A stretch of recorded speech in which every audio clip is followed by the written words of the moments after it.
Precisamente vamos a las inmediaciones de la Basílica de Guadalupe. Ahí se encuentra Víctor Diego con un reporte de lo que sucede en estos momentos, previo por supuesto a las mañanitas. Adelante, Víctor, muy buenas noches.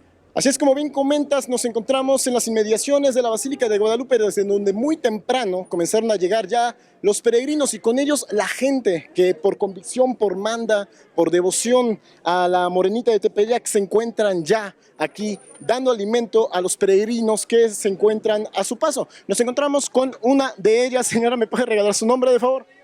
Olga Alicia Sánchez López. Olga Alicia, ¿desde hace cuántos años usted se dedica a esto? Pues yo desde hace como 5, pero el señor que lo hace desde hace 9. Hace 9 años él hace pues esta manda, que es la que siempre da desde la mañana hasta que ya casi nadie pasa. Hasta ahorita, ¿hasta qué hora quedaron ya de levantar todo esto? No tenemos hora. No tenemos hora. ¿Qué están preparando ahorita, Ahorita yo estoy preparando huevo con nopales, vamos a hacer chilaquiles, longaniza con nopales, huevos cocidos con arroz. Ya van como 60 kilos de arroz, más de 60 kilos de arroz que se hacen.